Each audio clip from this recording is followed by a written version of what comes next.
Bueno, como bienvenidos a EDA Presenta, al ciclo de cine de la Asociación de Editores, en nuestra función número 48 del sexto año, edición COVID, en esta nueva modalidad virtual. Bueno, para los que no conocen el ciclo, siempre fue presencial y era vital, una parte esencial del ciclo era juntarnos y vernos las caras, pero bueno, esta nueva modalidad nos permitió algo que no habíamos pensado nunca, que era poder invitar películas de afuera y estar charlando con gente de otros países, así que sacándole un poco de provecho a la desgracia. Así que muchísimas gracias a, a los realizadores que nos cedieron la película para que la podamos proyectar hoy y que hoy nos están dedicando un rato de su tiempo.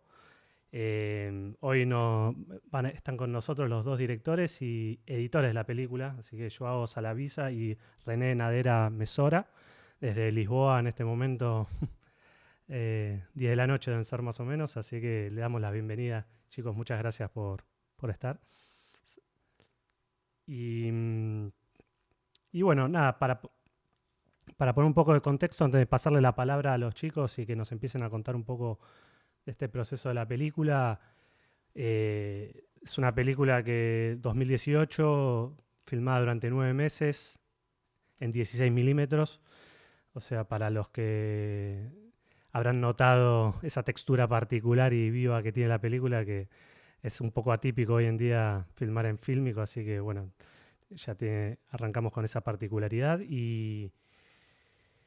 Y bueno, filmada una película que en mi entender y mi lectura es como una película que se sitúa en una frontera particular, digamos, o sea, en esa frontera que cada vez es más difusa y menos definida, menos marcada, que es esa frontera entre lo documental y lo ficcional, o sea, es una película concebida ficcionalmente, pero filmada en un espacio real, en una comunidad real, con gente que interpreta a estos personajes trayendo mucho de su realidad a la película. Así que juega con esos dos mundos, ¿no? Con la ficción y el documental. Y incluso sin spoilear nada, y voy a dejar después que los realizadores nos cuenten, eh, filmando escenas que también son documentales dentro de la película, aparte de las que están recreadas y construidas especialmente. Así que, bueno, dándose sin mucho más preámbulo y dando como ese marco inicial, quería que nos cuenten, Joao y René, que nos cuenten un poco cómo llegan a ese proyecto y cómo es que surge hacer esta película. Buenas noches. Bueno, gracias por la atención, ¿no? En Ujú. estos días como muy difícil mantener la atención en una cosa, ¿no? Eh, Voy a hablar un poco rápidamente así de cómo, de nuestro encuentro, ¿no? Con los Creó, que es este pueblo que vive en el norte de Brasil, en una provincia que se llama Tocantins. Eh, Bueno, mi primer encuentro con la comunidad fue en el 2009 para filmar una suerte de registro documental de una fiesta, que es esa fiesta que vamos a retomar en la película que vieron, ¿no? Chuva. Se había muerto un líder indígena muy importante que se llamaba Aleixo Porri, y él era como muy reconocido también afuera de la comunidad porque llevaba muchas luchas adelante de los pueblos indígenas en Brasil, ¿no? Y entonces, como era una persona muy conocida afuera en la universidad, tenía muchos amigos de la antropología, de la academia, ¿no? Y entonces su fiesta de duelo, esa fiesta que se llama Purga, eh, era una fiesta enorme que duró casi una semana, fueron como 5 días de fiesta, para despedir a su espíritu, ¿no? Para que se fuera de una vez para la aldea de los muertos. Y entonces, bueno, en esta fiesta yo fui a hacer la fotografía de ese registro, que era una cosa muy chiquita, pero hecha con mucho cuidado y con un equipo chico pero profesional, o sea, éramos yo, un, un chico de sonido, un director, un asistente de cámara, éramos como 4, pero más de más profesionales de lo que terminamos por filmar en nuestra película, ¿no? Pero ahí fue, fue mi primer encuentro y cuando salí de ahí, 2 semanas después, volví a São Paulo, donde yo vivía en este momento, y decidí que tenía que hacer algo ahí con esta comunidad, ¿no? Como algo con el audiovisual. En este momento no había luz eléctrica ahí todavía y los chicos estaban muy fascinados con las imágenes porque nosotros en este viaje llevamos un proyector y por la noche proyectábamos imágenes, ¿no? Yo me acuerdo, la primera cosa que les mostramos ahí fue unas películas de Chaplin, mudas, y los chicos y la comunidad toda estaba como muy fascinada, ¿no? Por la imagen, por el poder que tiene, ¿no? Las proyecciones grandes, era como algo bastante nuevo ahí en este momento, ¿no? En el 2009. Mucho cambió desde entonces, ahora ya hay luz eléctrica, pero yo creo que ese desconcierto, ¿no? Con la imagen se mantiene hasta hoy. Y después, bueno, a partir de este viaje yo volví a São Paulo con estas ganas de seguir estando ahí y hacer algo y en este viaje conocí un profesor también que daba clases en la comunidad y él ya tenía como también esas ganas de traer la herramienta audiovisual para trabajar principalmente con los chicos más chicos que no hablaban el portugués, ¿no? Era como una herramienta que podía ser una buena mediación para la enseñanza también y podía ser utilizada en la escuela de otras formas, ¿no? Y entonces con este chico empezamos a escribir proyectos para conseguir subsidios para trabajar ahí. Y desde entonces yo empecé a desarrollar proyectos ahí con la comunidad. Empezó como un deseo mío y de este chico, pero después se volvió también un deseo de la comunidad. Entonces, eh, después del primer viaje, empecé a ir a cada tanto para hacer talleres específicos. Primero querían hacer con fotografía y filmaciones. Más tarde querían talleres de edición. Cosas muy sencillas, pero sí terminaron por hacer y hasta hoy hay un chico que es como el montajista, ¿no? de la comunidad que trabaja con todo el material que es producido. Y bueno, se conformó ahí en la comunidad un colectivo de jóvenes cinegrafistas que existe hasta hoy. Cambió mucho de configuración y de tipo de imagen que estaban interesados y tipos de trabajos que querían hacer en estos 10 años casi, ¿no? Pero siguen filmando, siguen montando y teniendo ideas y haciendo cosas. Y bueno, y en el 2013 yo vine a Portugal a filmar la primera película de João, el primer largo. Éramos muy amigos, nos habíamos conocido en la Universidad del Cine en Buenos Aires. Estudiamos, yo hice toda la carrera ya y João hizo como un año, ¿no? Sí. Y cuando terminamos de filmar esa primera película que se llama Montaña, acá en Lisboa, volvimos juntos a Brasil en el 2014 y ahí empezamos a imaginar esa película, ¿no? Chuva. El encuentro ahí bueno, ya venían ideas, ¿no? Dando vueltas así, pero yo creo que las cosas empezaron a ganar un poco más de forma en estos años 2014-15, cuando empezamos a pasar mucho tiempo ahí trabajando con este colectivo de jóvenes también. Las cosas empezaron a florecer, ¿no? Para esa película. Bien, y ahí, bueno, yo no mencioné, o sea, la película es, acá la traducción es Los muertos y los otros. Eh, el título original no tiene una traducción, entiendo que no tiene una traducción literal. ¿Pueden contarnos en realidad qué significa el título de la película? Sí, bueno, hola, buenas noches. Gracias por la invitación y por, por hablar de cine y de la película y el eje del montaje también, que raramente se habla sobre el montaje, ¿no? Entonces, creo que en un momento podremos hablar un poco también de montaje. Pero sí, el título de la película tiene algo que es una calidad, pero también un problema en términos, digamos, de su distribución y de su amplitud, porque el título de la película en portugués es Chuva é cantoria na aldeia dos mortos. Y esto en una traducción literal sería algo como la lluvia es un llanto, No, llanto no. una cantoría, una cantiga en el pueblo de los muertos, algo así. Pero bueno, ahora mismo intentando traducirlo la cosa no sale muy bien. Y nos dimos cuenta que, bueno, esta frase, porque este título es una frase, ¿no? Es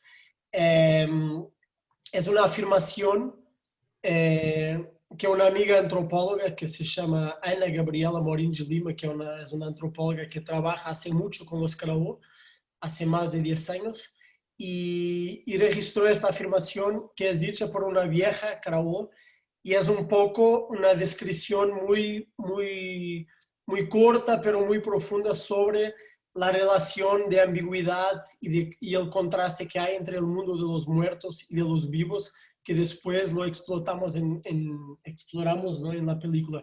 Pero es intraducible, incluso la palabra cantoría, que en Brasil tiene mucho que ver no solamente con el acto de cantar, pero la cantoría es más amplia, tiene que ver también con el acto comunitario de producir una suerte de fiesta donde la gente canta, sí, por supuesto, pero tiene más que ver con el acto comunitario y es una palabra que está en este lugar transcultural porque es utilizada por los indígenas y por los no indígenas hoy. Así que decidimos tener un título más internacional que es basado también en un libro de una antropóloga brasileña que desde los 70 que trabaja con los Caraó también.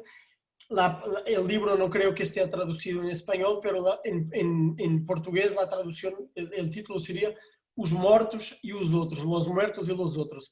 Y es quizás el primer momento en la antropología brasileña donde alguien exploró o escribió sobre la radicalidad que existe entre el mundo de los vivos y de los muertos en algunos pueblos indígenas, particularmente los Caraó. Es algo también que está en la película. Pero es un libro muy importante. Sí, es un libro muy importante en la academia. No, y para nosotros, ¿no? No, y para nosotros. nosotros. Todo el proceso de la... Pero había una idea quizás un poco eurocéntrica, quizás un poco basada en los estudios de otras partes del mundo, de África o de Asia, donde hay realmente un culto o una dedicación a los muertos y se importaba mucho estos modelos de análisis para los pueblos indígenas. Y esta mujer, Manuela Carneiro da Cunha, que escribió el libro, se dio cuenta y nosotros de una manera más empírica por el tiempo que pasamos con los Caraó, creemos que esta tesis está cierta, de que hay realmente una relación de enemistad,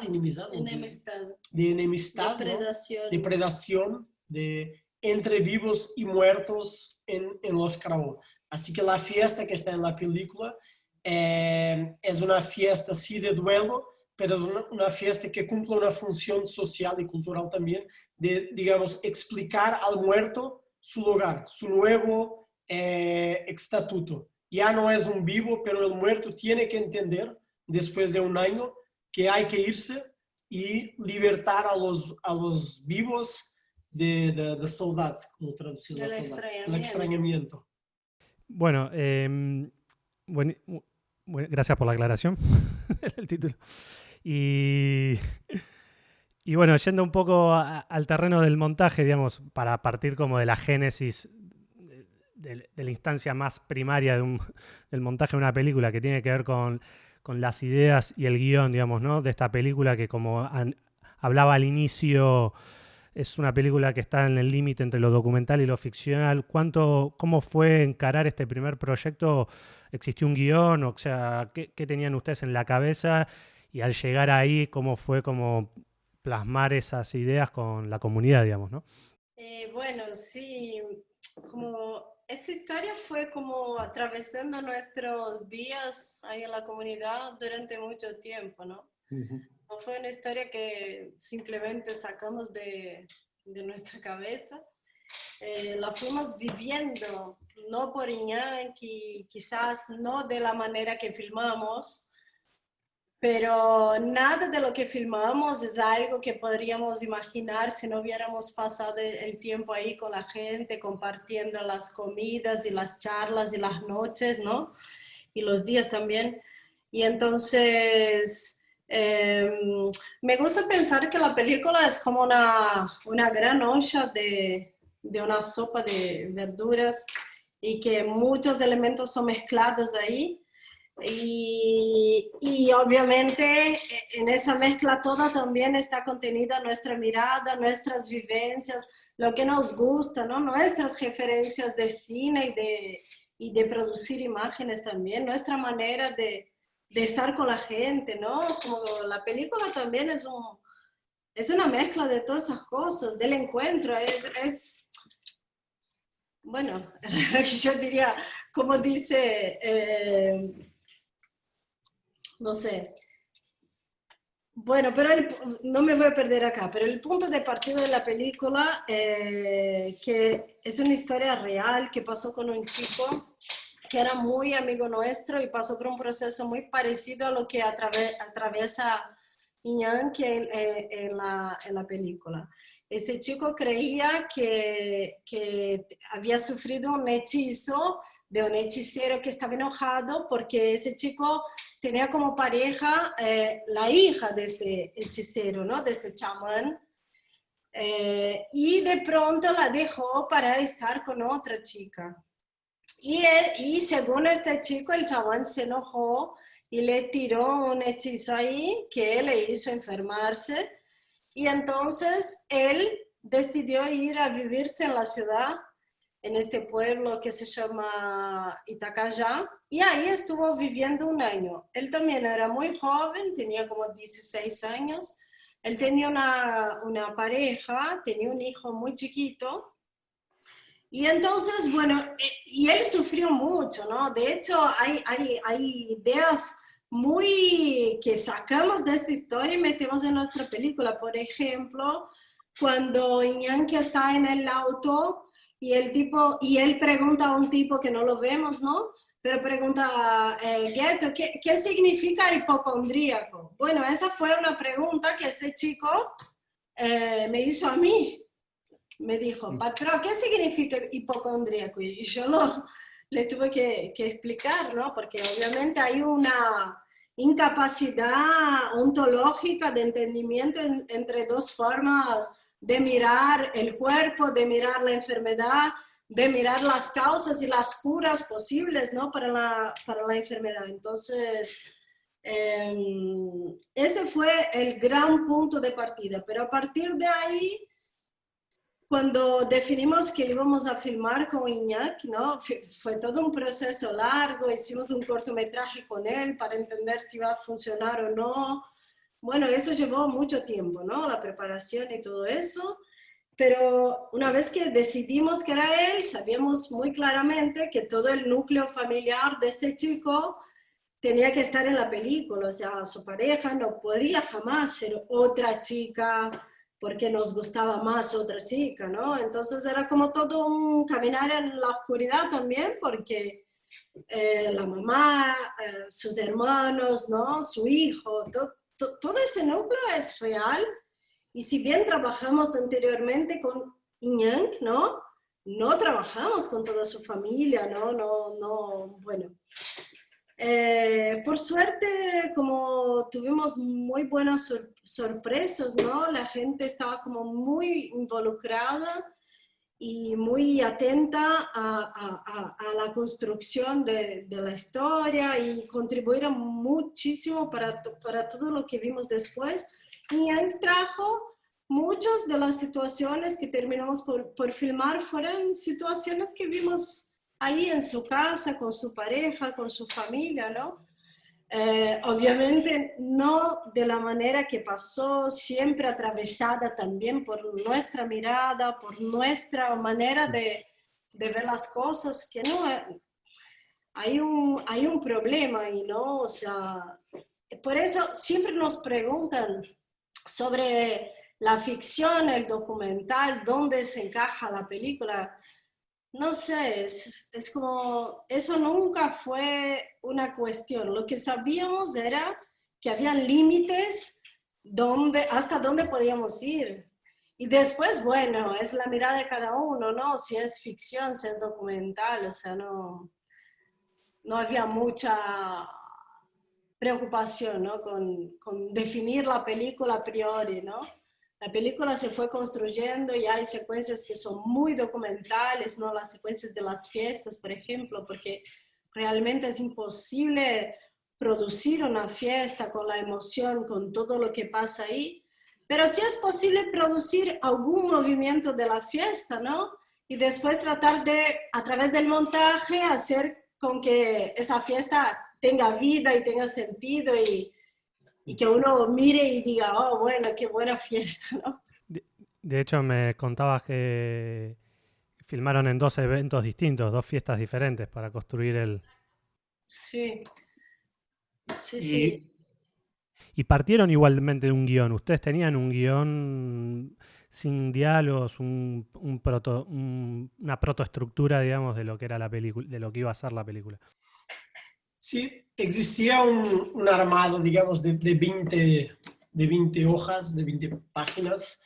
Era una estructura que incluso le llamamos un mapa, o sea, para no perdernos totalmente.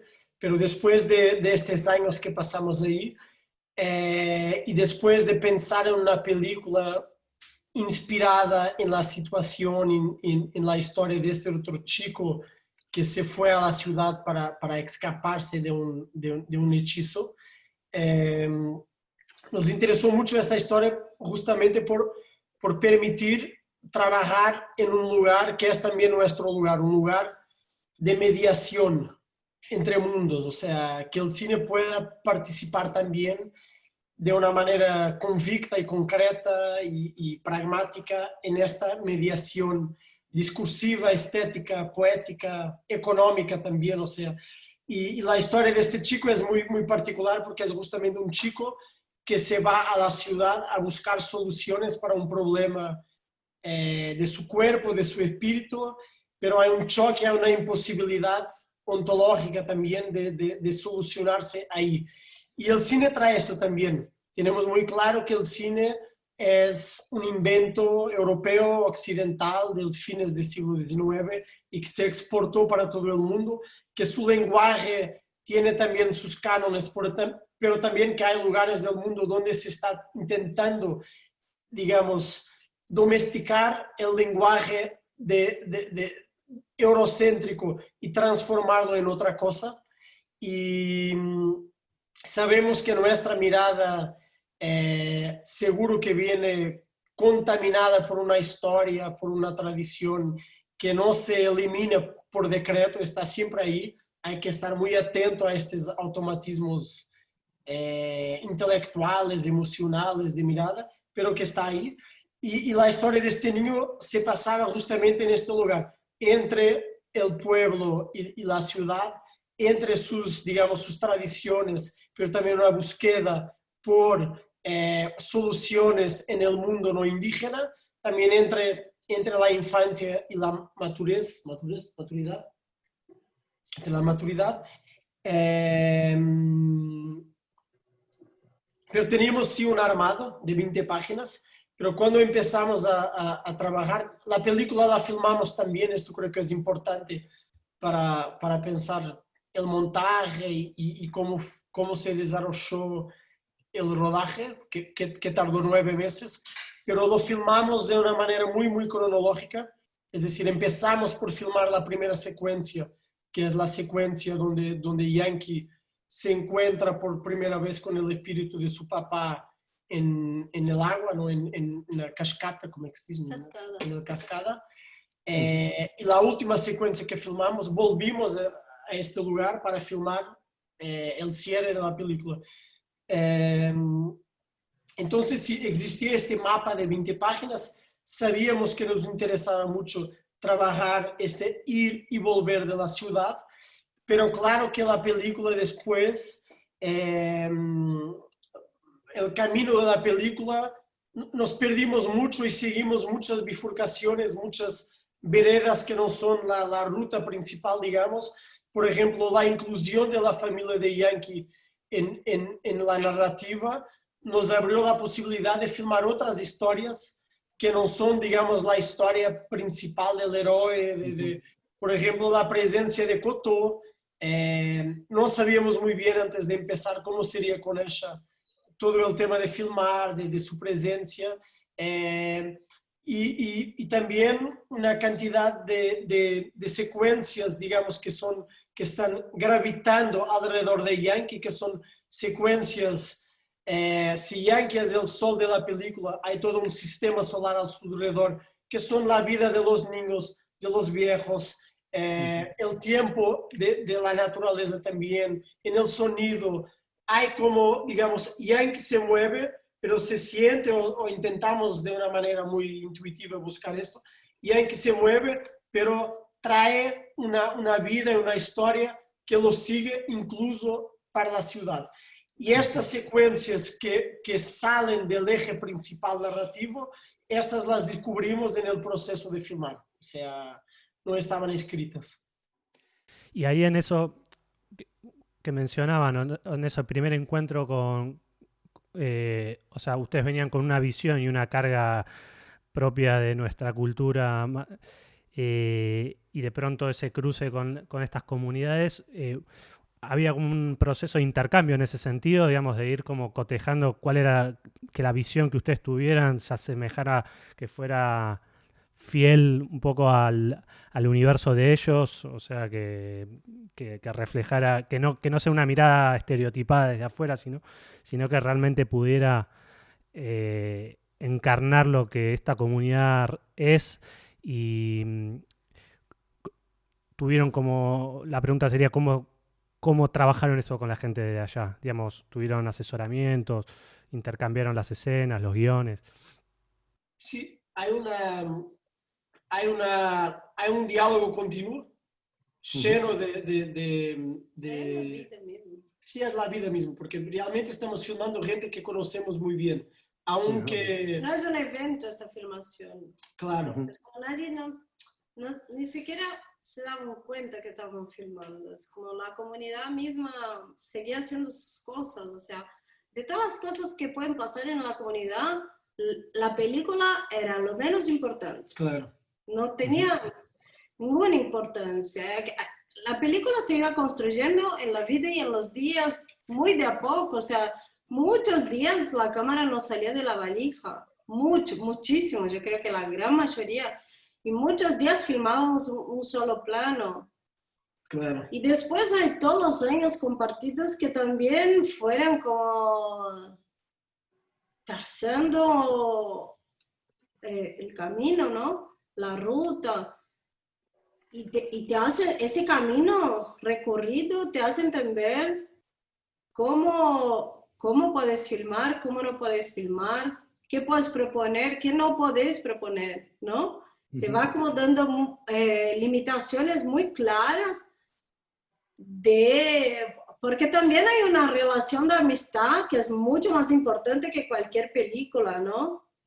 Mucho más importante, de amistad, hay vínculos muy profundos que no empezaron por la película y que no van a terminar con la película, ¿no? Y entonces, bueno, es como la comunidad, es como debería funcionar la vida en comunidad, ¿no? También, claro, es un pueblo con 500 personas donde filmamos Pedra Branca. Es es el pueblo con más gente de todos los 40 pueblos que tienen los Caraó. Y sí, existe este imaginario un poco romántico del cine, cuando el cine sale a filmar en las afueras, digamos que hay este entendimiento desde su empiezo, desde los Lumière, del cine, como los dueños de los medios de producción están en las ciudades, son los dueños de la fábrica también, en el caso de los Lumière, y hay un interés por las figuras de alteridad, por los otros, por los demás, ¿no? Entonces, en la historia del cine existe sí esta tradición de que los productores, los directores salen para filmar, y sigue existiendo un poco esta idea muy romántica de que un pueblo de campesinos o un pueblo de indígenas, un pueblo en China para recibir los directores de Alemania, de Francia, la gente está esperando y el pueblo para todo, todo se detiene para que el cine pueda existir, digamos, incluso de una mirada económica se habla mucho, bueno, pero contratamos 50 personas en el pueblo que trabajaron por 3 semanas en nuestra película y todo. Y en nuestra película es totalmente distinto porque salimos a filmar con una cámara de 16 milímetros antigua, con un par de latas que no nos alcanzaba para filmar todo el tiempo. Y los únicos extranjeros ahí éramos los dos. También Víctor, que es un gran amigo no indígena, que empezó por la antropología también y que vive con los Caraó hace 10 años, que hizo el sonido de la película, la captación, por primera vez y quizás la última en su vida, trabajar en el cine. Pero el ritual del cine, ¿no? Si lo pensamos como un ritual también, era un ritual muy accesorio, muy paralelo en todo lo que pasaba en la comunidad. Son 500 personas. Así que esta idea de que la gente se acercaba para mirar la película no pasaba, no se aplica. Claro que sí, hay un núcleo de gente, digamos, las 10 personas que estuvieran más involucradas en la película, sí, ahí hay una negociación continua, que es estética también, que es poética, política también, espiritual. Hay una secuencia, hay un momento donde Yankee, después de 2 meses filmando, Yankee vino un día y nos preguntó, bueno, estamos intentando acercarnos de los espíritus y estamos jugando que estamos hablando con mi papá que está muerto, pero en verdad mi papá está ahí, está vivo. Hay algo aquí que es... Y yo me sentiría más tranquilo si habláramos con Karate, que es este chamán que intenta curar Yankee antes que se vaya, que es el chamán de la comunidad. Un chamán muy respetado.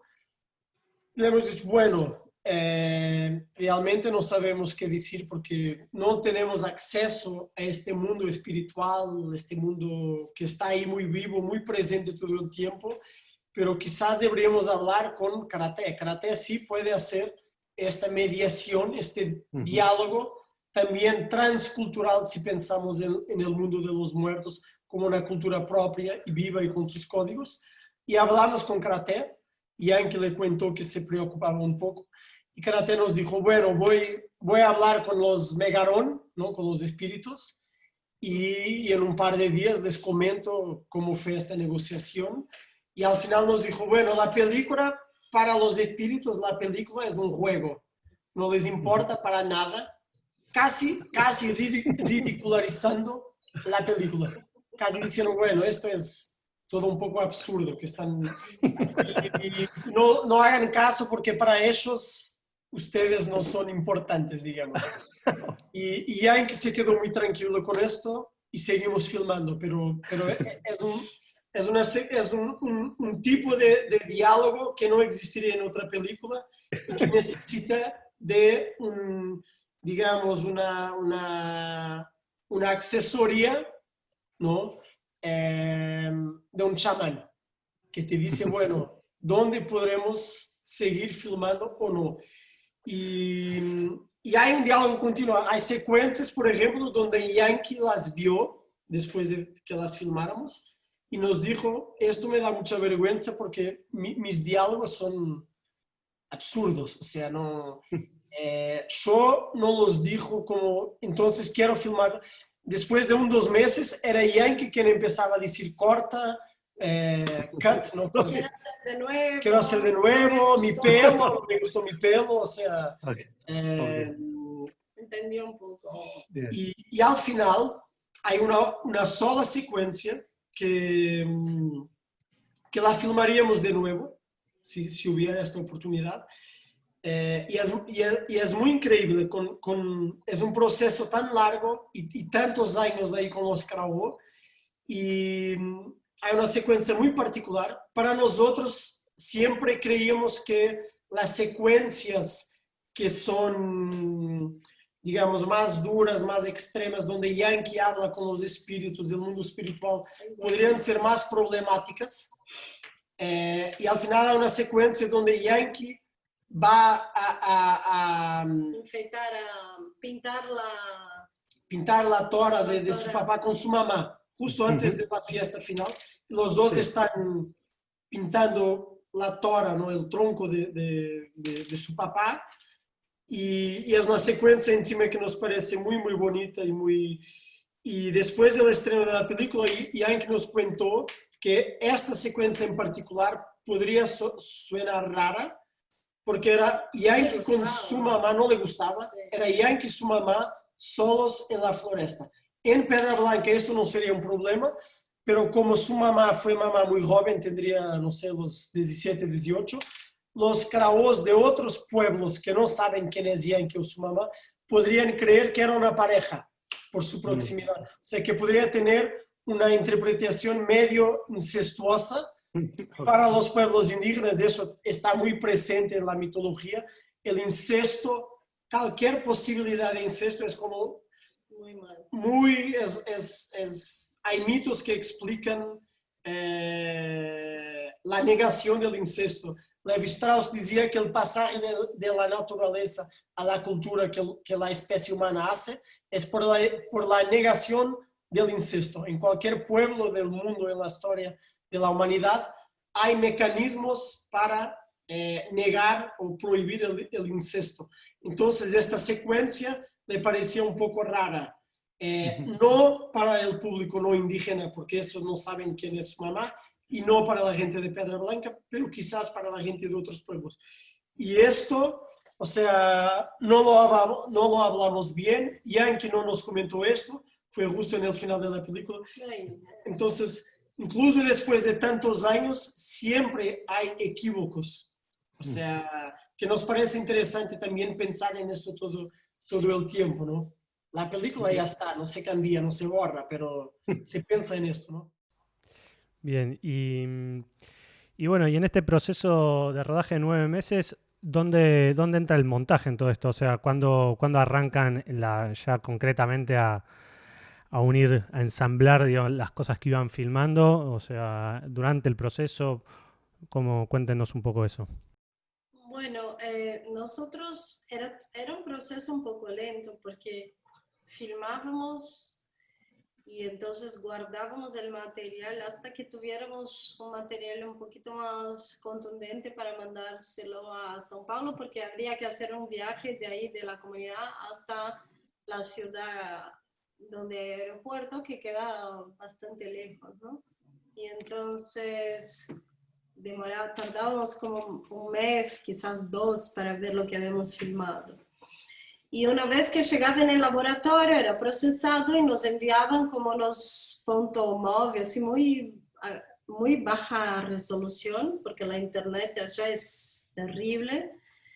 Y ahí bajábamos el material y teníamos un monitor como muy choto, así, que compramos en un supermercado, donde íbamos como poniendo las cosas en el lugar, ¿no? Había un trabajo que era muy duro porque nosotros no hablamos la lengua, entonces para hacer una edición sin hablar la lengua, como bastante complejo. Hacíamos una traducción muy libre. Con esta traducción conseguíamos más o menos poner las cosas en el lugar. Y así fue durante todo el proceso, o sea, cuando llegaban las cosas ya las metíamos ahí, vamos como entendiendo qué estaba pasando, dónde la película estaba yendo, porque en el primer, segundo mes estás más o menos entendiendo, ¿no? Lo que estás haciendo, pero en 9 meses, como pasan muchas cosas, filmas muchas cosas y después te perdés un poco y tenés que volver y ahí teníamos como, era un proceso continuo, estábamos siempre recibiendo el material, poniendo ahí en la línea del tiempo y tratando de entender. Y por el medio, con carteles, letra blanca sobre fondo negro, necesitamos una secuencia acá, ¿no? Y así fue. Y después, al final de la película, o sea, cuando terminamos de filmar, que nos retiramos ahí un mes, los dos, para dar como ese primer armado, ¿no? Que después fue mucho trabajado, pero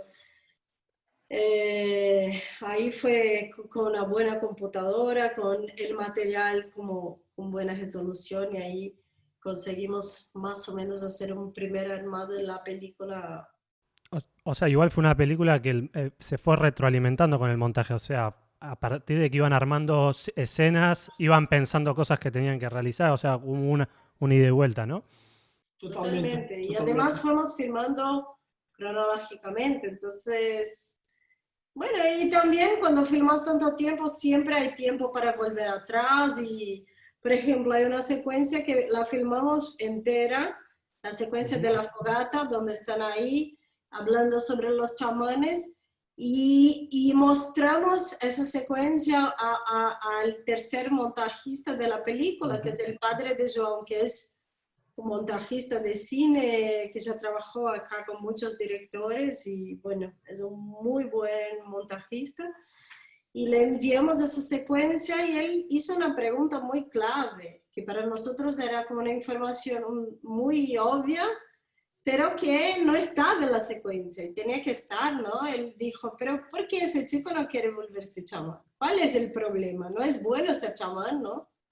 Nosotros, no, no es bueno. El chamán es como una figura como muy contradictoria, ¿no? Él maneja la vida y la muerte, entonces como... Y ahí volvimos a filmar todo el final de esa secuencia, que es donde el tío de Iñaki explica ese papel, ¿no? Que tiene el chamán de la posibilidad de matar a una persona.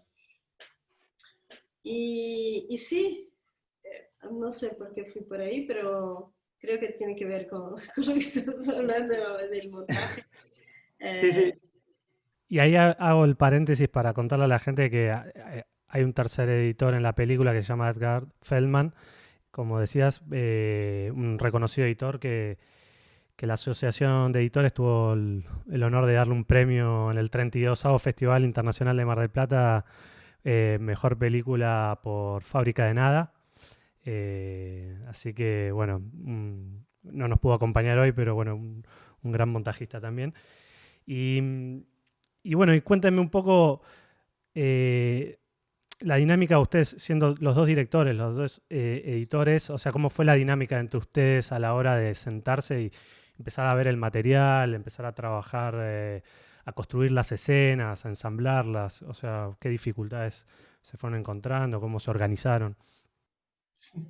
Pero creo que hay una parte, digamos, más estructural que la hicimos mientras filmábamos y después en este mes aislados realmente en una casa, nos quedamos por un mes en una casa con la isla de edición pensando la película, sintiendo. Después creo que hay un trabajo de, digamos, los gringos le llaman el fine cut, ¿no?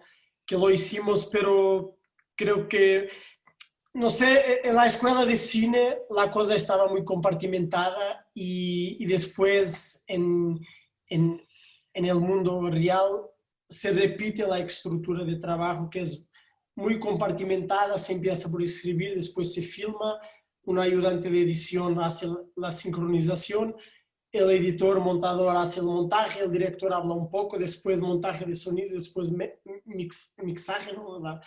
Y acá todos estos, en nuestra película, todas estas partes del trabajo de la película están como sobrepuestas, ¿no?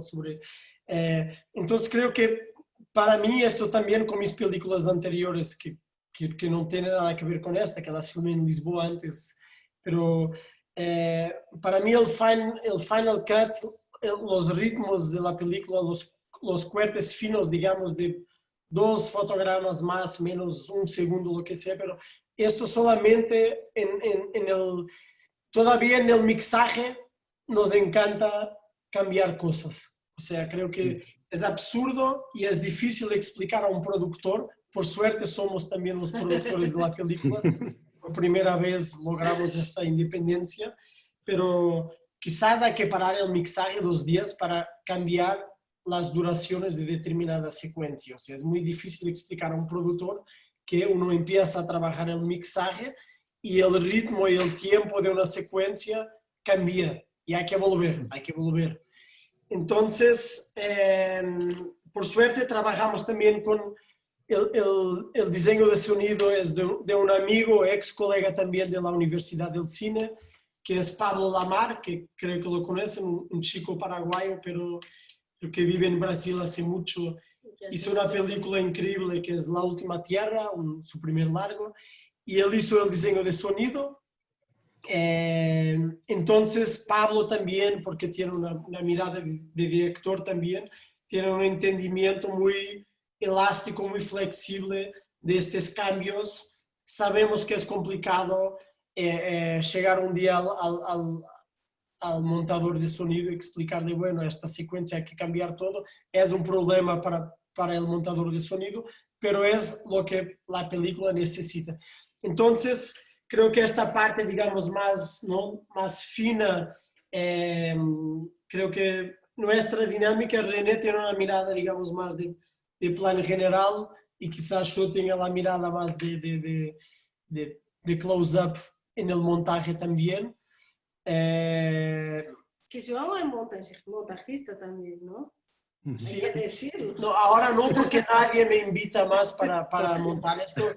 Otros amigos que empezaron con el montaje tienen el mismo problema. Cuando hacen su primer corto, es muy ya está, ya no te invitan para montar películas, así que es difícil. Bueno, pero te invitan para opinar sobre montaje de los otros, ¿no? Bueno. Siempre.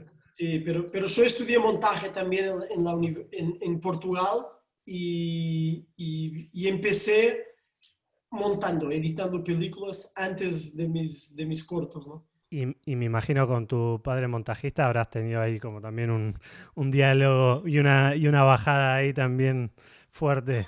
Mi papá montaba las películas en casa y yo me acuerdo, era una pesadilla de niño de escuchar la repetición de una toma, mas allá lo editaba todavía en el montaje no lineal, o sea, en montaje lineal, en VHS o en Fumatic o en Betacam, así que se escuchaba las casetas volviendo. Pero yo trabajé en la película, una película de Manuel de Oliveira cuando cumplió 100 años, que es las singularidades de una chica rubia, no sé cómo es la traducción. Y para mí, un mes con Manuel de Oliveira en la sala de montaje en la isla fue la escuela de cine, creo. Fue eso, porque Manuel de Oliveira viene del cine mudo, ¿no? ¿Conocen a Manuel de Oliveira? ¿No? Sí. Bueno, su primera película es de 1929, o sea, Manuel de Oliveira tiene la misma edad que el cine. Nació en 1908, creo. Se murió ahora hace 2 años. Entonces, tiene una manera de relacionarse con la imagen y con el montaje que es muy material, está tocando realmente. Para él era muy absurdo. Bueno, esto es un paréntesis, no sé si importa, pero me parece muy interesante contarlo a gente que trabaja en montaje. Él no entendía el concepto del montaje no lineal, o sea, porque trabajó toda su vida con las moviolas. Entonces, para él, era una cosa muy, como que bailar con la película. Decía, aprieta el botón, el plan iba y aquí. Batía con su mano en la mesa y es ahí. Y cuando quería mirar una toma desde el empiezo, habría que ponerlo como reproduciendo lo que era en el montaje lineal para que vea la imagen volviendo. Y bueno, un par de veces cuando batía su mano en la mesa, estaba justo en un ojo cerrado y yo decía, pero Manuel, quizás un frame menos o un frame más. No, es aquí, yo batí mi mano, es ahí. Y es muy interesante porque creo que la primera emoción o la primera vibración que un corte le daba, el eco de esta primera sensación mirando una secuencia era lo que importaba. Claro que después, cuando él se iba, yo hacía un par de arreglos, pero la temporalidad, digamos, una desintelectualización del hecho de montar. Aunque exista, claro, un trabajo muy cerebral, hay mucho pensamiento, uno duerme con la película, todos aquí lo saben, ¿no? Uno tiene pesadillas con las películas, pero también creo que hay momentos, y esto creo que cuando el sonido ya está en una parte más adelantada, donde uno puede realmente relacionarse con la película de una manera más sensorial y más orgánica. Y esto creo que es difícil mantenerlo cuando uno trabaja por 10, 20, 40 años en cine. Creo que... Tal cual. Bueno, como un poco también citándolo a Walter Murch, que habla de que hay que sentirlo en las piernas y en el estómago, al corte, digamos, ¿no? Hay como algo más sensorial, más visceral, no tan racionalizarlo. Y en esa línea y en ese sentido, hablando un poco del ritmo y la cadencia que tiene esta película, ¿cómo fueron encontrando ese pulso que tiene la película? Para ir encontrando esa duración y generar esa contemplación que tiene la película sobre las situaciones. Es que yo creo que tiene mucho que ver, o sea, una vez más, no hay un pensamiento previo sobre la temporalidad o sobre el tiempo de la película. Realmente no sabíamos cómo iba a ser. Hay una limitación clara mientras filmábamos. Casi todo es filmado con la cámara en el trípode, ¿no? Y esto tiene que ver mucho con la limitación física, digamos. Estábamos los dos, había que hacer la claquete, el sonido, o sea, mirar la gente. Entonces decidimos trabajar mucho con planos fijos, donde se trabaja una puesta en escena, donde las dinámicas tienen más que ver con lo que pasa dentro del encuadre y no tanto con este cine naturalista de cámara en mano. Entonces esto ya te da ideas de montaje en el interior de los planos que empiezan en el rodaje. Y esto te da también una cadencia, pero todo esto tiene que ver también con el ritmo de los creadores. Y el montaje creo que es un arte total porque, aunque sea un arte invisible, es el único arte que es específico del cine, ¿no? O sea, el montaje no existe o sea, el cine siendo un arte tan vampiresca, somos una banda de ladrones que estamos robando al teatro, a la música, a las artes plásticas, pero el montaje realmente es el invento que el cine buscó para ser autónomo, para tener una suerte de independencia. Y el montaje, creo que un error que se hace y que nos enseñan en la escuela de cine es pensar en el montaje. El montaje es el montador que lo piensa. No, el montador para mí habría que hacer un cambio muy profundo en las estructuras de producción, que es el montador tiene que estar desde el empiezo de la película. El montador debería estar en los castings con los actores también. El montador tiene que entender que el ritmo de una película no es solamente darle 10 segundos a más o a menos a una secuencia. El ritmo de una secuencia tiene que ver con cosas como el hecho, el tono o la cadencia del habla de la gente. Una persona de Buenos Aires o un campesino, un tipo de Salta o los Caraó, no hablan, digamos, no tocan el mismo instrumento. O sea, una orquesta tiene 50 instrumentos, todos tocan la misma música, pero cada uno tiene sus particularidades. Y el montaje tiene que ver con la luz, con la cadencia, con el sonido, con la música, con los cuerpos, con el discurso de la película también, que puede estar muy presente en una película, digamos, de Hitchcock, o puede estar muy disfrazada si es un cine más distante. O sea, entonces no hay una concepción de lo que sería el montaje y el tiempo de la película. Esto lo descubrimos también mientras filmábamos. Pero claro, hay una temporalidad, hay una forma de demostrar la urgencia que es muy distinta en los Caraó y para nosotros. Esto para nosotros era un problema también. Yankee tiene un problema que es urgente. Está con miedo de morir si se queda en el pueblo, quiere irse a la ciudad, pero esta urgencia no es visible en su rostro, no es que esté desesperado con actuación súper expresiva, porque culturalmente los Caraó tienen un espectro de demostración, ¿no?, de las emociones que pasa por otros lugares. Digamos, el cromatismo expresivo de su rostro es más sutil y más, o sea, más misterioso también. Una vez en una charla en un festival, un francés nos comentaba que la película le parecía muy bressoniana. Le decíamos, bueno, puede ser, pero la inspiración no es Bresson, nos encanta el cine de Bresson, pero realmente esta forma de expresarse, esta contención, está ahí en los Caraó, es cultural.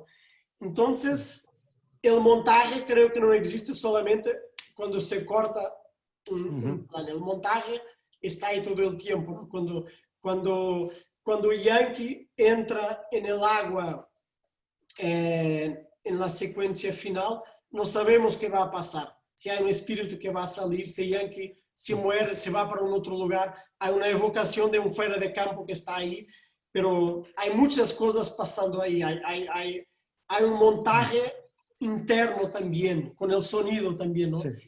Sí. Pero esto lo descubrimos también filmando, o sea, no es que lo descubrimos después, ¿no? Interesantísimo eso. O sea, antes de repreguntarte, quiero avisarles al público que vayan, si quieren preparar alguna pregunta, ponerla en el chat y nosotros ahora la reproducimos. Vayan pensándola y aprovecho mientras arman sus preguntas. Esto que decís del tiempo, cómo está condicionado por el ambiente, por las personas, por la cultura, por la forma de hablar, digamos, todo condiciona cómo uno percibe el tiempo, ¿no? Y quería sumarle a esa relación, bueno, yo cuando veía la película tenía la percepción o la sensación de que cuando la película se muda de ambiente y se va a la ciudad, sin caer en un estereotipo de un montaje vertiginoso, porque no sucede, la película mantiene y conserva como su espíritu a lo largo de toda la película, hay una sensación de que cambia un poco el ritmo de la película en ese sentido. Nos vamos de lo material, nos vamos de esa visión espiritual que tienen en esa comunidad y con esa relación, y se vuelve como más terrenal en la ciudad, y donde esto que vos hablabas, estas urgencias que tiene el protagonista se vuelven terrenales. O sea, es como resolver dónde va a dormir, quién lo va a atender, el destrato con... Y hay como un cambio y una sensación de que pasa todo como un poco más vertiginoso de alguna manera, esa sensación. Por lo menos a mí me quedaba como en el cuerpo esa sensación, independientemente de que no sé si efectivamente los planos eran más cortos o no. En ese sentido, ustedes dirán, digamos. Bueno, primero hay una cuestión que no tiene... que me parece que es interesante también puntuar, es que para los Caraó, lo más importante que tiene, y yo creo que eso va para casi todos los pueblos indígenas, o por lo menos los pueblos indígenas que yo conozco, es siempre, el tiempo es lo más valioso que hay, ¿no? El tiempo de vislumbrar, de compartir, de estar con la gente. Y si los CRO pueden producir, si tienen que producir algo, si descubren una herramienta que va a permitirles producir más en una cierta cantidad de tiempo, seguramente en vez de producir más, van a aprovechar el tiempo que le da la descubierta de esta herramienta, ¿no? Y yo creo que toda su forma de estar, ¿no? Su relación con la tierra, con las personas, pasa por ahí. Por estar, muchas veces es muy loco, porque hay una ruta cerca de la aldea hasta donde llega hay veces que, no sé, viene un carro que los va a buscar para llevarlos a la ciudad y llega hasta este punto. Y hay días que están todo el día ahí sentados esperando ese carro que venga. Y nosotros miramos y decimos, ¿cómo pueden estar ahí todo el día? ¿No? Incluso los niños están ahí sentados y no les molesta estar ahí, pero están ahí todo el día esperando. Y hay veces que el carro no se viene y se tienen que volver y volver al día siguiente y sentarse de nuevo y estar ahí. Y entonces es como una relación muy diferente, ¿no? Con el manejo del tiempo, con la ansiedad, como son cosas que no vemos que no vemos ahí. Sí, eso queda reflejado en el pueblo, eso, porque lo quieren decir, bueno, vos estás sano, andate, ya está, no te podemos recibir más acá. Y él dice, no, Dios, todavía no. O sea, no está resuelto mi problema. Digamos. Claro. Y en la ciudad también hay los CRAO van a la ciudad para resolver problemas muy específicos, o sea... no les gusta estar ahí. Claro, la ciudad no es un lugar de contemplación, de presencia, es un lugar de pasaje siempre. Van para volver lo más pronto que puedan. Y la película sigue esto también. Hay un momento en la ciudad donde vemos Yankee finalmente con un ímpetu, un impulso de hacer, de buscar soluciones, de buscar... quizás es el momento neorrealista de la película donde, bueno, para nosotros las películas de Kiarostami son muy importantes para pensar esta relación de Yankee con la ciudad, o sea, la forma como se busca un laberinto de donde no se puede salir, aunque la ciudad no sea una ciudad tan larga, pero ellos viven en esta dinámica de buscar micro soluciones todo el tiempo cuando están ahí. En las instituciones de salud, de la escuela, el dinero, el mercado, un político que les quiere comprar una vaca para ganar los votos en las elecciones, FUNAI, que es la fundación del indígena, el órgano del Estado, y todo el tiempo están intentando hablar un lenguaje, este lenguaje institucional del blanco, que no es su lenguaje. Y esto los obliga a moverse muy rápido para volver.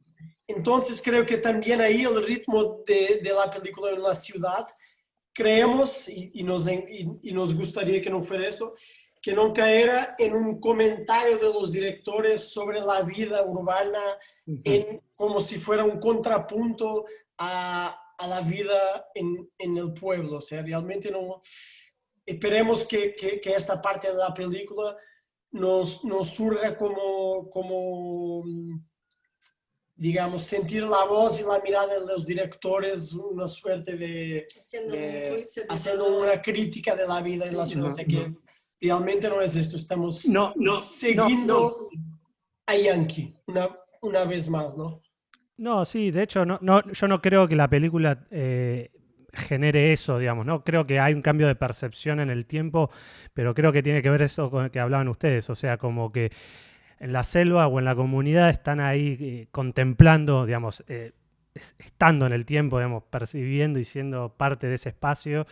Y en la ciudad de pronto es resolver problemas terrenales, digamos, ¿no? Y es como que entonces la sensación del tiempo es distinta. O sea, y creo que la película no cae en el estereotipo de hacer un montaje vertiginoso y picado con mucha puesta de cámara y como para generar una sensación de vértigo. No sucede eso, ni tampoco fue en ningún momento la intención, digamos. Pero creo que ese cambio de percepción del tiempo creo que tiene que ver con lo cultural, ¿no? Con lo que sucede en un lugar y con lo que sucede en el otro. Eso a mí me parecía como interesante esa sensación. Y de hecho yo creo que cuando llega Cotó a la ciudad, que está con él, ella trae también un poco de ese movimiento contemplativo que ella trae de la comunidad, ¿no? Y entonces yo creo que mientras ella está ahí con él, ellos tienen consiguen trabajar dentro de esta burbuja, ¿no? Sus problemas, pero están ahí tirados, ¿no? Con el bebé, después están... eh, yo creo que ella trae un poco ese movimiento. Hasta que, bueno, ella también como está muy decidida a llevarlo de vuelta y eso se traduce también, ¿no? Ahí en el movimiento de ellos, pero Sí, esa tal cual. secuencia que están comiendo la manga, que el bebé tiene una manga así en la mano, para mí es muy eso, ella como tratando de Sí. traer esa sensación. Y en la otra escena que vuelve como eso es en el sueño de él ahí en la... Que eso que vuelve como que de pronto la selva se mete en la ciudad y que ahí hay un laburo muy interesante con el sonido.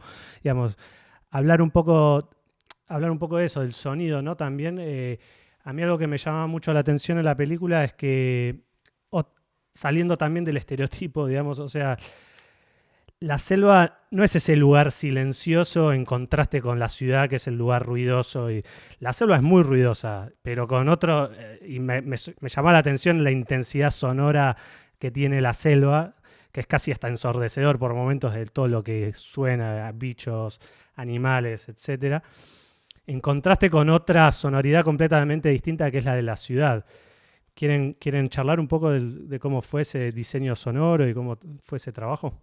Sí, bueno, hay una suerte de segundo periodo de rodaje después del primer armado de montaje. Volvimos y grabamos muchos sonidos. Bueno, mientras filmábamos, yo salía muchas veces con Víctor, que hizo el sonido, la captación, para buscar sonidos. Muchas veces ni siquiera para la película, pero para tenerlos, porque digamos, la habla de la floresta es muy dinámica y cambia todo el tiempo, los periodos del día y de la noche, a la medianoche, a la 1, a las 2, y del año también, por la temperatura.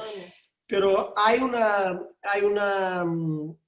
esto es muy interesante entenderlo también, porque los karaó escuchan la película y miran la película, y su interpretación y su lectura del sonido es absolutamente contundente y llena de significados, que para nosotros es un sonido muy melódico, muy orquestado, muy bonito también el sonido de la floresta, pero difícil de identificarlo o de entender su significado, pero para ellos cada pájaro, cada insecto, cada cigarra, ellos entienden, digamos, hay una, como para nosotros en la ciudad, o sea, si cerramos los ojos en la ciudad, sabemos si estamos en una calle chica o larga, o si es día o si es noche, o si hay comercio, si no hay comercio. Ellos tienen el mismo sistema de interpretación para los sonidos que constituyen su repertorio sonoro desde que son niños. Por ejemplo, hay un sonido de un pájaro muy específico que está ahí todo el tiempo. La gente no se da cuenta, hay un par de personas que lo notaron, pero que está ahí muy presente, que es un pájaro que todo el tiempo canta la misma frase, que son 3 notas, que es algo como... Es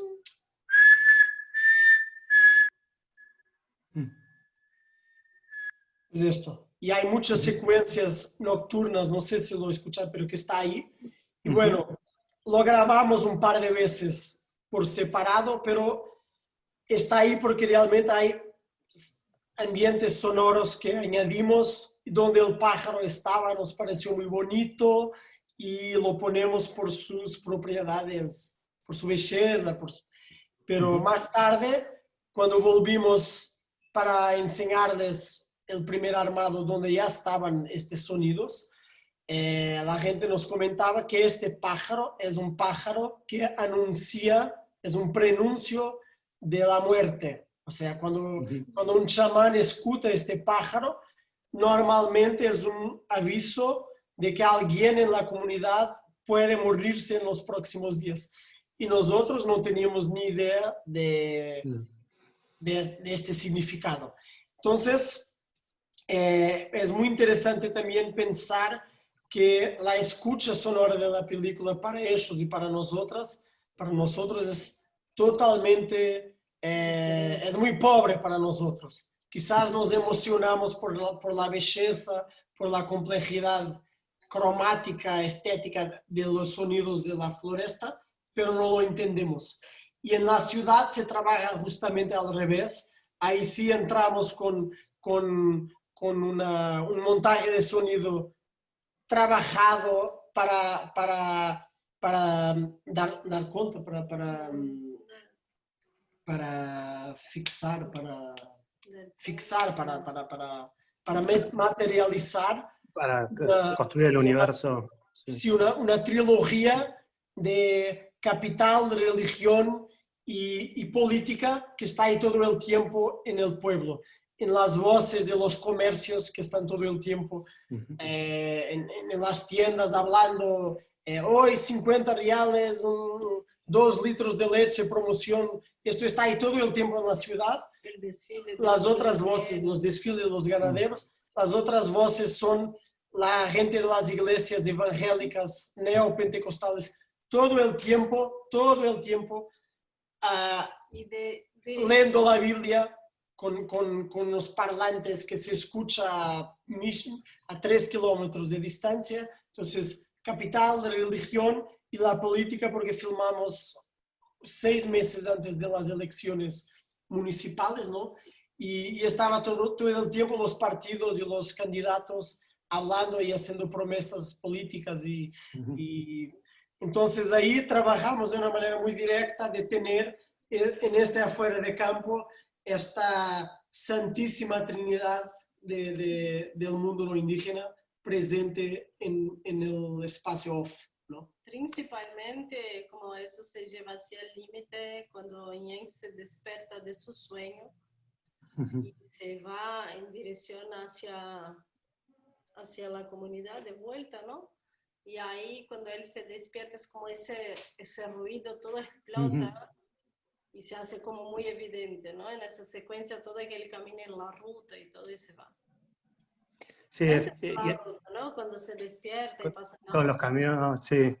Sí, pero además es interesante igual como a mí lo que me sorprendió mucho es ese contraste sonoro, pero que no tiene que ver con la intensidad, sino con la naturaleza del sonido, digamos, ¿no? Porque no es que uno es tranquilo y el otro es calmo, son dos intensidades diferentes, digamos, ¿no? Con dos naturalezas diferentes de sonido.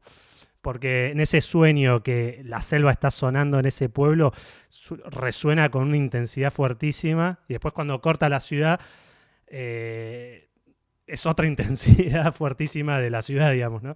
Y ese choque es interesante, como me gusta mucho cómo se construye esa relación.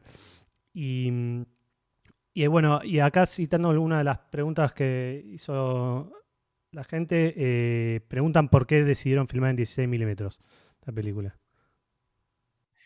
Bueno, esa película fue pensada para, o sea, no, desde siempre la queríamos filmar en 16.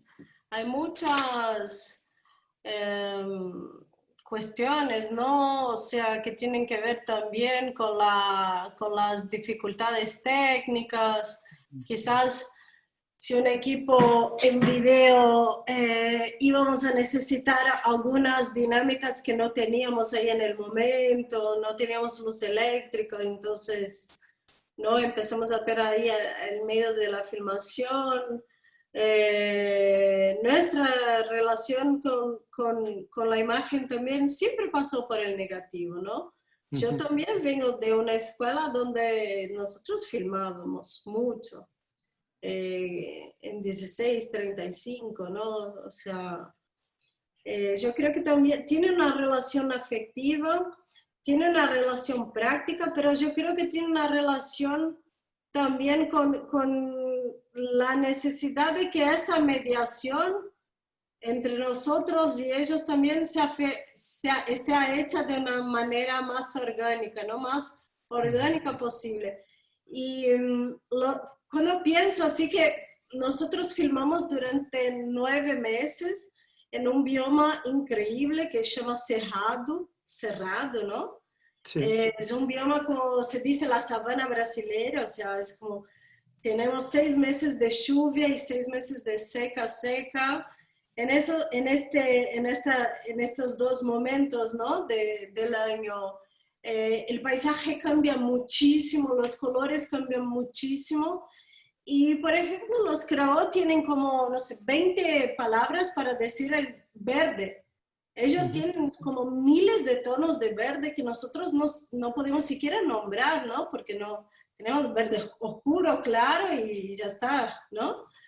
Y entonces nosotros creíamos y seguimos creyendo, ¿no? Porque de hecho estamos preparando otra película en 16 milímetros. Que el negativo es capaz de hacer esta mediación de una manera que tiene más sentido para nosotros, para ellos, para el tipo de película que estamos haciendo, para las dinámicas que estamos buscando para la filmación, ¿no?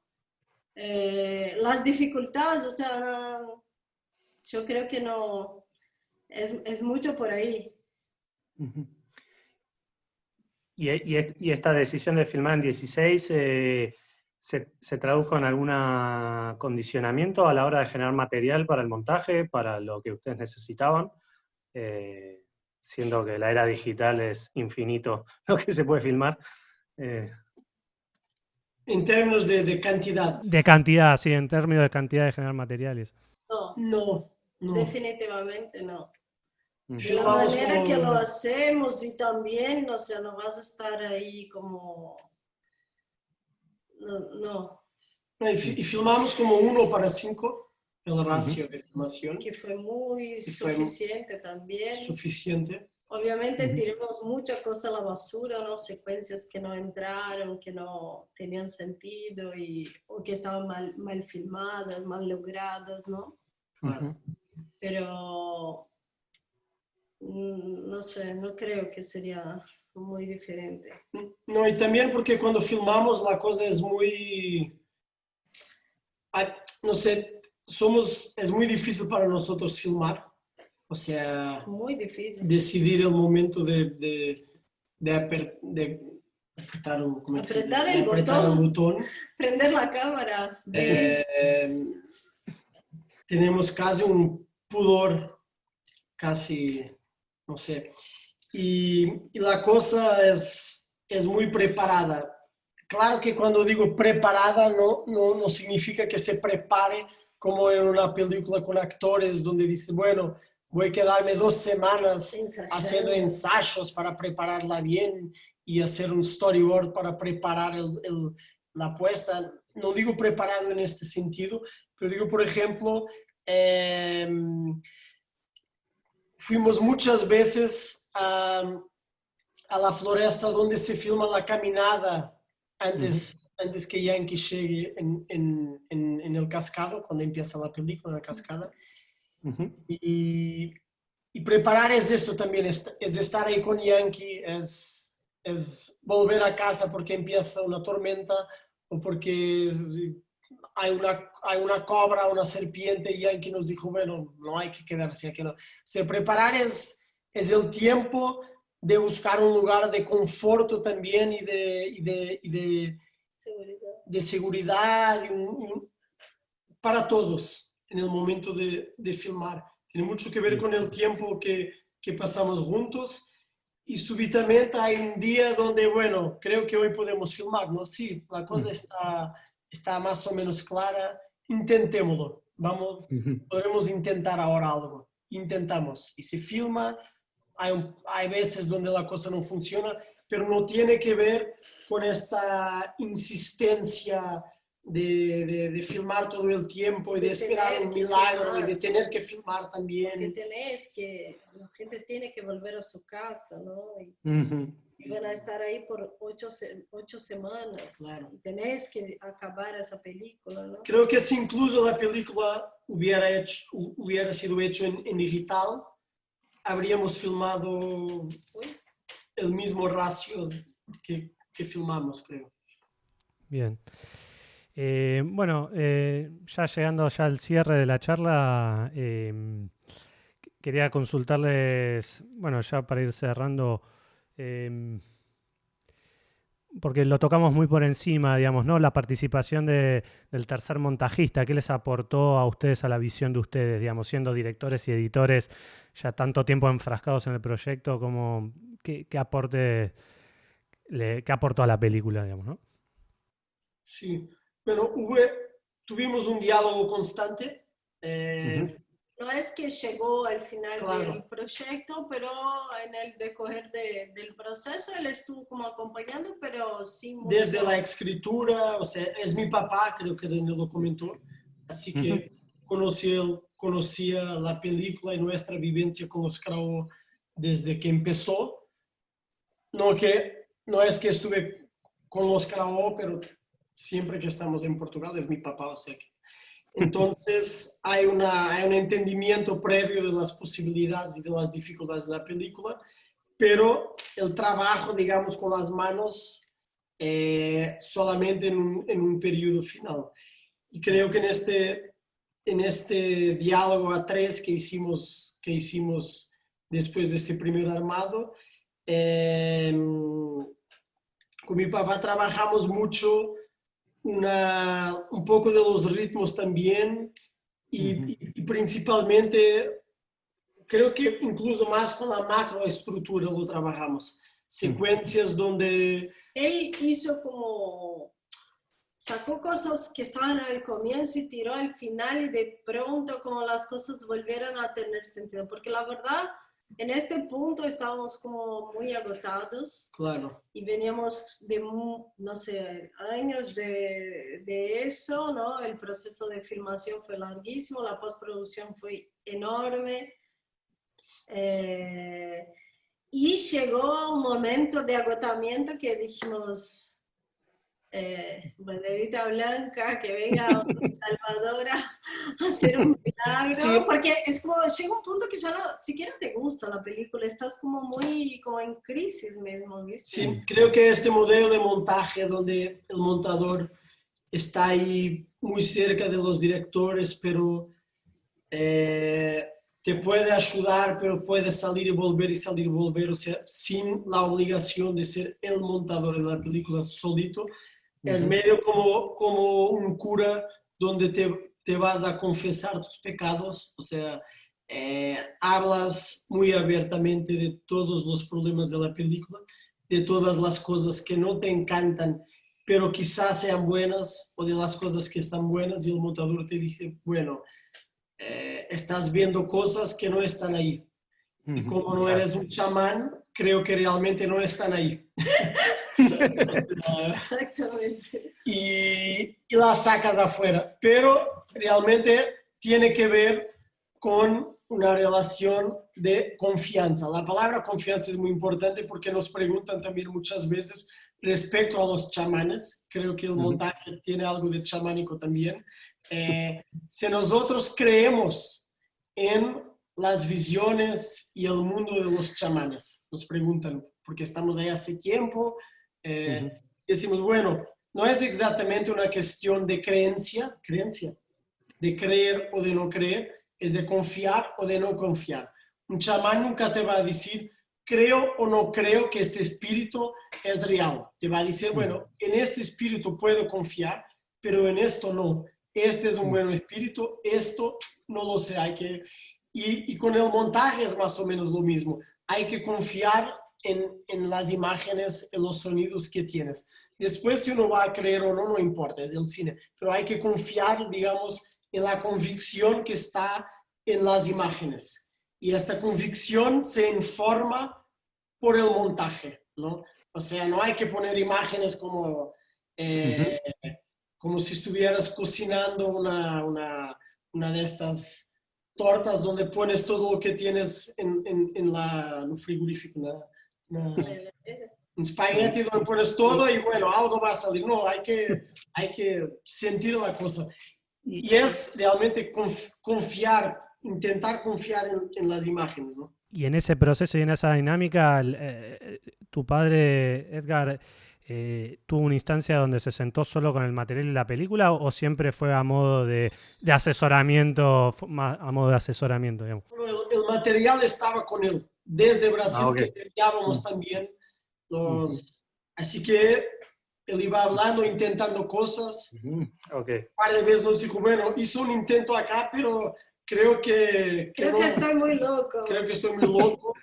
Pero igual no tengo la traducción todavía, entonces... ¿Alguna escena radical transformada en la película en ese sentido? Que haya cambiado el significado por completo, ¿se acuerdan? Eu vi uma, só que eu não tô lembrando. Eu vi uma. Hay, Que bueno, era que ele fez? Que a gente falou, não. cuando Yankee vuelve al pueblo, ahí hay un par de cómo trabajar la elipsis ahí. Y había una idea de intentar diluir el sueño del papá, ir directamente a través del sueño, volver al pueblo y cortar de la caminada del papá con el fuego directamente a los rostros de la gente con el fuego y él nos propuso hacer algo así, que parece muy diluida la cosa y parecía muy bien organizada, pero al final nos parecía muy importante tener un punto de ruptura que es Yankee caminando, se despertando en la ciudad y decidir ir. O sea, es una decisión consciente, no es que volvió de una manera onírica. Realmente Yankee se despierta y piensa, bueno, quiero volver y voy caminando en esta ruta. Es complejo, porque sería un corte también muy bonito, porque lo intentamos y la cosa funcionaba muy bien con este pero hay un par de secuencias donde se plantearan otras cosas. Interesante. Y preguntaban acá si pudieron contabilizar la cantidad de tiempo que llevó el montaje, más allá del tiempo físico, que fue mucho tiempo porque fue un proceso largo, si en algún momento tomaron ese trabajo de contabilizar en semanas o meses lo que pudo haber llevado neto el trabajo de montaje de la película. Lo montamos todo el tiempo mientras filmábamos. A gente pensa em semanas. Pero un tiempo... No, hay un mes en Portugal, ya con un armado traído del montaje, del rodaje, y después un mes más con mi papá. O sea, hay 2 meses ahí realmente trabajando todo el tiempo. Además de la filmación. Además de la filmación. 2 meses con un primer corte así medio esquemático de la película. Pero los 3 ya conocíamos muy bien la película y todo lo que habíamos filmado en esos 2 meses. Así que es un poco injusto decir que montamos 2 meses. Fue más, digamos. O sea. Bien. No me quiero despedir sin hacerles como una pregunta ya con un poco ya necesaria, que es si pudieron proyectar la película en la comunidad y la recepción de la película en la comunidad, digamos, ¿no? Sí. Sí, la verdad, bueno, la película siempre fue siendo vista, ¿no? Mientras estábamos filmando y cuando fuimos también a hacer doblajes, ¿no? Con la película ya montada, pero volvimos a la comunidad por 2 meses para hacer doblajes y grabar sonidos adicionales que nos hizo falta, que estamos sintiendo que faltaban. Pero después, con la película totalmente finalizada y con el sonido, hicimos una gran proyección ahí en el centro de la aldea para toda la gente. Y fue muy loco porque hubo todo tipo de reacciones, ¿no? Los chicos se reían desde el comienzo hasta el final, estuvieron como muriéndose de risa y ya nos había pasado con otras cosas que habíamos filmado ahí, que ellos estuvieron mirando y es como esa cosa de mirarse y encima mirarse haciendo cosas que estás en tu contexto, estás con la gente que conoces, pero no estás haciendo lo que harías exactamente, ¿no? Yo creo que por ahí como... y muchos de los niños que están en la película, que estaban mirando la película, nos acompañaron por todo el proceso, entonces como era un poco también entender lo que estuvimos haciendo ahí por tanto tiempo, ¿no? Cuando te das cuenta así del comienzo al final de la película.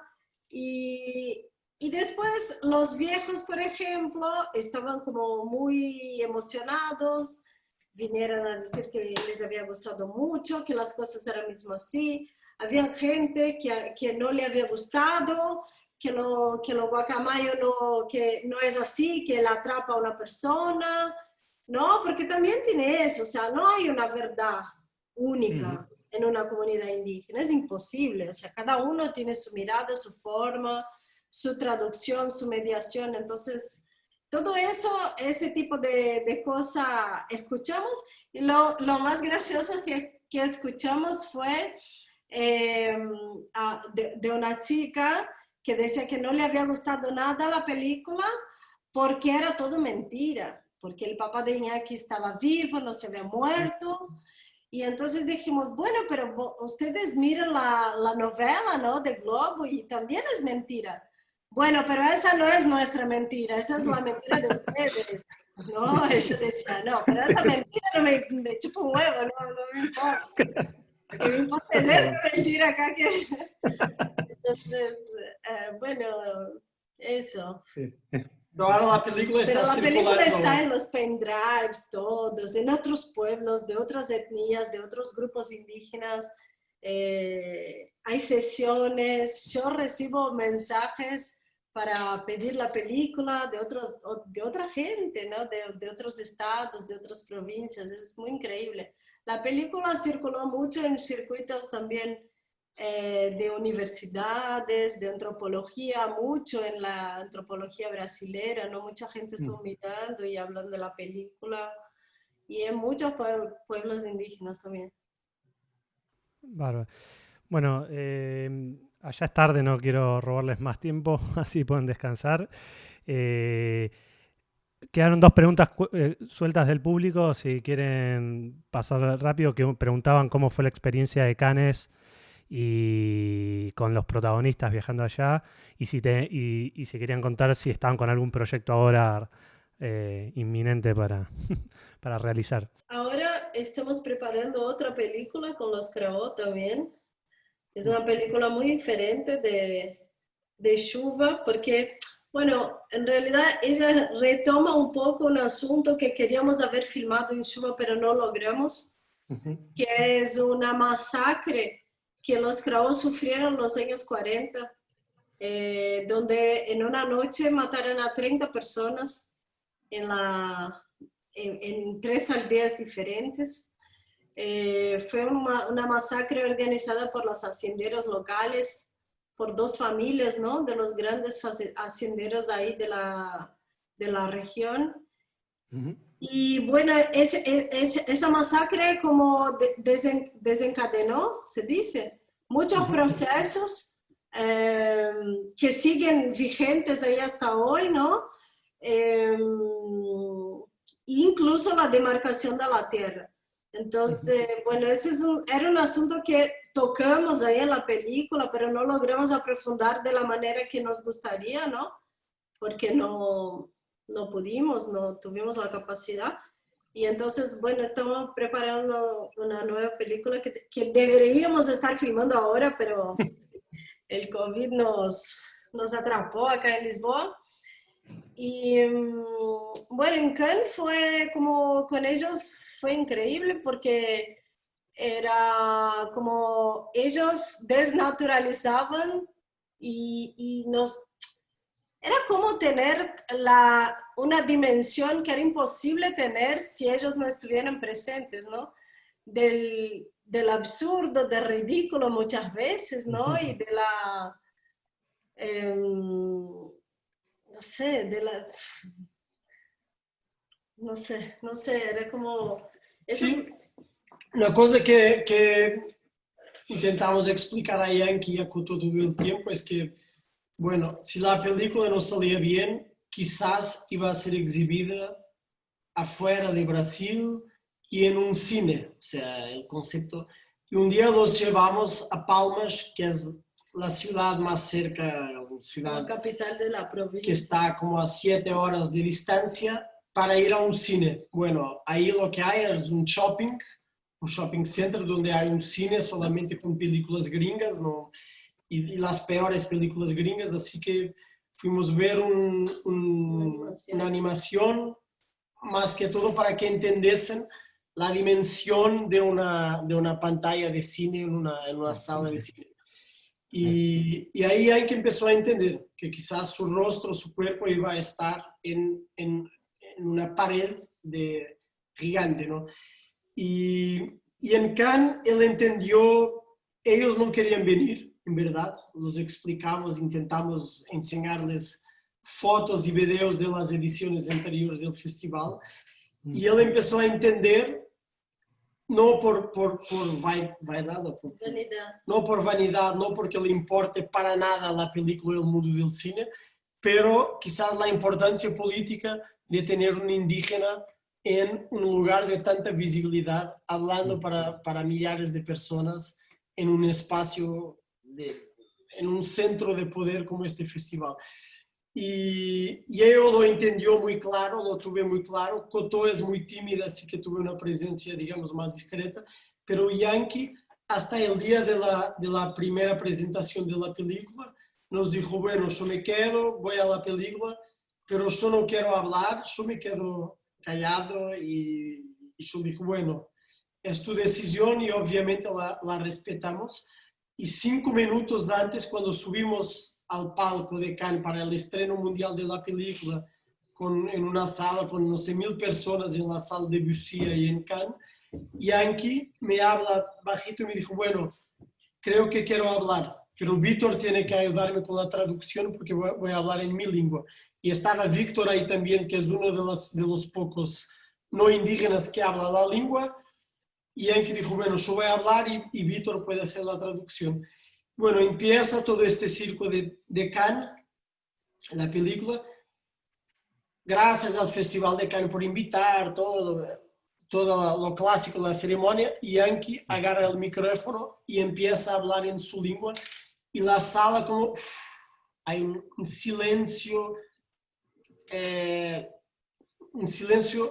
gigante, o sea, intenso en la sala, un vacío, y Yankee empieza a decir, bueno, yo no quería estar aquí, yo no era para estar aquí, normalmente me dan miedo los no indígenas por toda la historia de conflicto que tenemos, pero yo entiendo aquí que hay también aliados posibles para nuestras luchas, y más que todo quiero decirles que entiendo la importancia de estar aquí y que creo que esta película muestra un poco de cómo vive mi gente, cómo vive mi pueblo. Bueno, Yankee tenía 17 años. Yankee filmamos la película cuando tenía entre 15 y 16. Cuando fue el estreno tenía 17 años. Entonces es increíble también entender que ellos utilizan el cine, utilizan estos lugares de intercambio para hacer su lucha que es continua. O sea, agarrar la película, instrumentalizar la película, no para defender el cine, pero para defender su pueblo, sus luchas que son históricas y que siguen y que seguirán siempre. Y es un chico de 17 años hablando para 1000 franceses, portugueses, argentinos, ingleses, gringos, que lo escucharan. Y solo el hecho de que 1000 personas lo escucharan, y bueno, otras sesiones después, pero que 1000 personas se callaran por 5 minutos para escuchar una lengua que es hablada solamente por 3000 personas, 3500 ahora, en Cannes, es increíble. Entonces creo que para Yankee también, aunque fue muy duro y muy exigente para él, creo que fue un aprendizaje muy importante, porque las luchas del futuro y del presente de los pueblos indígenas se pasan también en estos lugares. Pasan por la capacidad de pelearse y de hablar y de seducir también posibles aliados en otros puntos del mundo. Pasa por saber ir a Roma a hablar con el Papa si en algún momento hay un Papa un poco más favorable o más de izquierda quizás. Pasa por hablar en las Naciones Unidas, pasa por hablar con gente del cine, pasa por saber buscar amigos para las luchas presentes y futuras. Entonces fue muy lindo también ver cómo Yankee sacó la potencia de este momento, ¿no? Sí. Perdón. Sí. Pero no por el cine, digamos. Sí, la verdad que en estos 2 últimos años, ¿no? Desde que ganó este delirante que está ahí en Brasil, es muy importante que los pueblos logren hacer sus alianzas, ¿no? Porque la verdad, las fuerzas ahí adentro de Brasil son fatales. Y si dependemos solamente de estas fuerzas, estamos en el horno, ¿no? Eso está muy claro. Y los indígenas, ¿no? Se están organizando, hay movimientos muy zarpados. El año pasado hubo como un tour en Europa de un grupo encabezado por Sonia Guajajara, que es una gran lideranza, que vino en varios países de Europa a denunciar lo que está pasando en Brasil. La verdad que ellos están adelante de la lucha más contundente contra el gobierno Bolsonaro hoy. Yo creo que son los pueblos indígenas de Brasil que están adelante de esta lucha.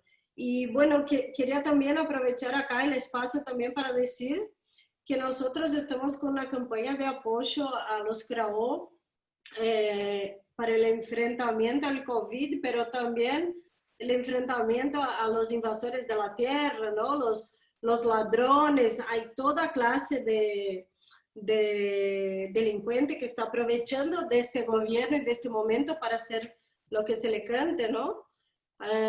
Y entrando en la tierra indígena y llevando lo que sea y robando madera y el fuego. Creo que ustedes quizás vienen acompañando un poco lo que pasa ahí.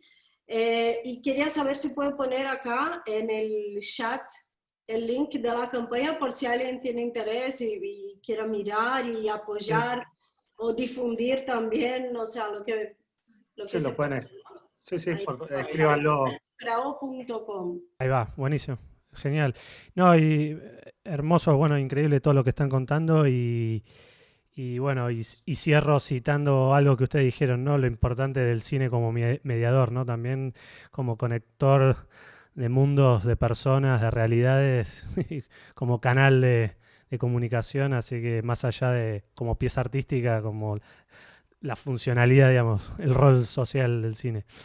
Así que, bueno, desde ya les quiero agradecer que hayan estado acá y nos hayan compartido todas estas experiencias increíbles. Y antes de despedirlos, quería pedirle a todos si querían prender las cámaras para sacar una foto virtual grupal.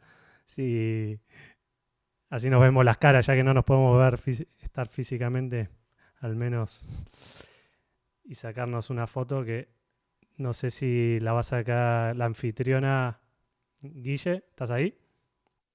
Estoy acá. Lo saca el fotógrafo Nico, ¿no? Ah. Ay, mira, ahí está. Tenemos ahí un team. Ok. Bueno, ¿quién nos da la señal? Igual todos los que quieran pueden sacar, saquen todos. Estoy sacando, mantengan la sonrisa. O avisá, avísanos. O la cara que quieran, no hace falta. Una más, una más. Una más. ¿Una más? ¿Una más? Ay, que lo perdimos, Joao. Sí. Un minuto. Yo. Un minuto. Bueno, pueden hacer un saludito también. Mm, Parece una fiesta. ahí va. Para Bozo. Un aplauso, muchas gracias. Sí. Micrófonos, bravo, bravo. Excelente película y excelente charla. Muchas gracias. Muchas gracias. Bueno, Gracias. vamos a Gracias. descansar, así que muchas gracias a todos. Nos vemos la Hermoso. próxima. Gracias, amigos. Chao. Chao. Chao. Chao.